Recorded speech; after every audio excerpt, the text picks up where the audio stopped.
प्रधानमंत्री नरेंद्र मोदी के नेतृत्व में केंद्र सरकार की ओर से लोकसभा में पेश किए गए वक्फ संशोधन बिल 2025 को लेकर देश भर में तमाम मुस्लिम संगठनों में खुशी की लहर है।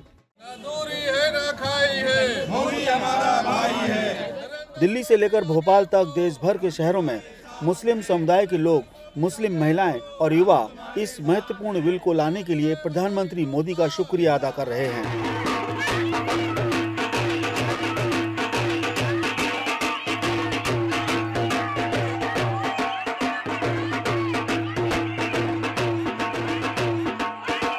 कहीं ढोल नगाड़े के साथ पीएम मोदी के समर्थन में पोस्टर लहराए जा रहे हैं, तो कहीं पर बिल पेश होने की खुशी में आतिशबाजी की जा रही है और मिठाई खिलाई जा रही है।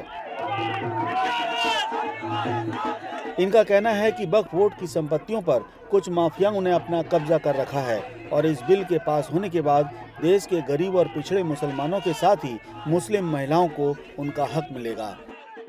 वक्फ का मतलब अगर आप समझें तो वक्फ का मतलब होता है वो प्रॉपर्टी जो अल्लाह के नाम कर दी। अल्लाह का नाम का मतलब है गरीबों के लिए, मिस्किनों के लिए, बेवाओं के लिए, यतीमों के लिए जो प्रॉपर्टी दी गई है। अब वो प्रॉपर्टी अगर अब तक आप देखें तो वक्फ के जो माफिया लोग थे उनके कब्जों में थी। अब ये मोदी जी ने एक ऐसा काम कराया, ऐतिहासिक कदम उठाया है कि वो वक्फ की प्रॉपर्टी जो है वो उन लोगों के पास जाएगी जो उसके मुस्तहिक है, जो जिनको उनकी जरूरत है। जो मसाजिद हैं, जो दरगाहें हैं, जो कहीं कब्जों में है, इस बिल के मातहत हम चाहेंगे कि वो भी छुटवाने का काम उसके अंदर हो।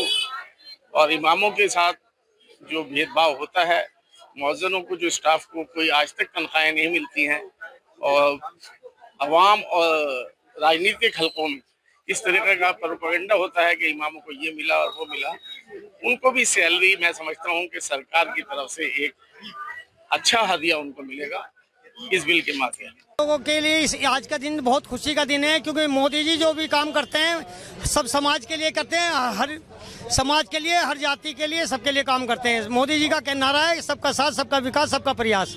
मोदी जी किसी के साथ भेदभाव नहीं करते हैं। तो ये जो वक्फ बोर्ड की प्रॉपर्टी है जो कब्जा की गई है, हड़पी गई है, उन गरीबों को मिलेगी जिनकी जमीनें हड़पी गई हैं। उसके लिए हम आज यहाँ खड़े हैं पार्लियामेंट के सामने और हम इस बिल का स्वागत करते हैं। और हम चाहते हैं अगर ये बिल पास होता है, जिनकी ज़मीनें और गरीबों को जो पैसा है वक्फ बोर्ड का वो तकसीम हो, कोई मुसलमान गरीब नहीं होगा, उसके लिए आज आवाज़ उठाई जा रही है। इसके लिए आज हम लोग सब स्वागत कर रहे हैं इस बिल का। भोपाल की मुस्लिम महिलाओं ने कहा कि प्रधानमंत्री मोदी ने मुस्लिम समुदाय की बेहतरी के लिए बहुत से कदम उठाए हैं और वक्फ संशोधन बिल से भी बहुत कुछ बदलेगा। तो सबके शुक्रिया अदा करना चाह रहा है और क्या। और आज तक करा जो भी अच्छा करा, 3 तलाक का भी अच्छा करा जो कानून, और अच्छा होगा। हाँ अच्छा, मोदी जी का बहुत शुक्रिया। मोदी जी जो भी फैसला लेते हैं उसके लिए सच्चे दिल से शुक्रिया अदा करते हैं और उनके सब समांतर में साथ हैं हम लोग। इससे क्या परिवर्तन होगा? इससे हम लोगों का सबका अच्छा है, सबका लाभ है।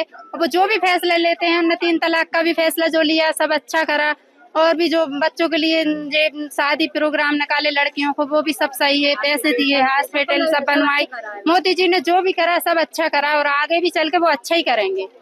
हम उनके सब साथ में, उनके समांतर में हैं। आतिशबाजियां की है, पटाखे फोड़े हैं, सभी लोगों ने खास दुआएं करी है, मिठाइयां बांटी है और सुबह से हम लोग इकट्ठा हैं। कितनी उम्मीद है आपको? पूरी उम्मीद। आज तक के इतने सालों में तो कुछ नहीं हुआ, अब कम से कम मोदी जी कोशिश तो कर रहे हैं कुछ करने की और यकीन है हमें कि कुछ ना कुछ अच्छा ही होगा। आम मुसलमान ही नहीं, मुस्लिम धर्म गुरुओं ने भी वक्फ संशोधन बिल को लेकर खुशी जताई है और इसे वक्फ बोर्ड में चल रही बद इंतजामियों को दूर करने वाला बताया है। वक्फ संशोधन बिल से मुसलमानों को कोई खतरा नहीं है। मुस्लिम फैसला बोर्ड के लोग और सियासी जमातों के लोग मुसलमानों को डरा रहे हैं, बहका रहे हैं, अफवाहें फैला रहे हैं, गलतफहमियां पैदा कर रहे हैं। मगर मैं मुसलमानों को यकीन दहानी कराना चाहता हूं कि उनकी न मस्जिदें छिनेगी, न ईदगाहें छिनेगी, न दरगाहें, न खानकाहें, न कब्रिस्तान, कुछ भी छिनने वाला नहीं है। ये सिर्फ और सिर्फ अफवाह है, इस पर कान न धरें। वक्फ संशोधन बिल से जो गरीब, कमजोर, लाचार, यतीम और बेवा मुसलमान हैं, उससे होने वाली आमदनी इन तमाम लोगों में खर्चा की जाएगी, इससे उनकी तरक्की होगी, डेवलपमेंट होगा। सख्ती होती है तो लोगों को बुरा लगता है, इस बिल में काफ़ी सख्ती होगी और उम्मीद है कि मुसलमान जो गरीब तबका है उसके अपलिफ्टमेंट के लिए काम होगा। और जो वफ़ का मेन ऑब्जेक्ट भी वही होता है, वाकिफ़ की मंशा भी यही होती है कि रिलीजियस, चैरिटेबल और पायस पर्पज़ के लिए इस्तेमाल किया जाए, जो आज तक नहीं हो रहा था। और बहरीबादी इतना बड़ा इदारा है, इतनी प्रॉपर्टी है, तो उस प्रॉपर्टी के फ़ंड का हो क्या रहा था। अब उम्मीद है कि अच्छा उसका इस्तेमाल होगा। राष्ट्रीय अल्पसंख्यक आयोग के अध्यक्ष और पूर्व IPS अधिकारी इकबाल सिंह लालपुरा के मुताबिक यह विधेयक गरीब और पिछड़े मुसलमानों को लाभ प्रदान करने के लिए है, न कि किसी को नुकसान पहुंचाने के लिए। पसमानदा लोगों के लिए, ज़रूरतमंद लोगों के लिए ये वक़्फ़ का इस्तेमाल हो, उसका लाभ हो, तो उस पे ये बिल हो रहा है। ये बिल लाभ देने के लिए है, मदद करने के लिए ये बिल है, किसी का नुकसान करने के लिए बिल नहीं है। ये इस बात को सभी को समझ लेना चाहिए। एक तरफ मुसलमानों का बड़ा तबका वक्फ संशोधन बिल का समर्थन कर रहा है, लेकिन जो लोग इसकी सच्चाई से वाकिफ नहीं है वो इसका विरोध भी कर रहे हैं। इस बीच एहतियातन देश के अलग अलग हिस्सों में, खास तौर पर मुस्लिम बहुल इलाकों में सुरक्षा कड़ी कर दी गई है, ताकि बिल पास होने पर कोई अप्रिय घटना न घट पाए।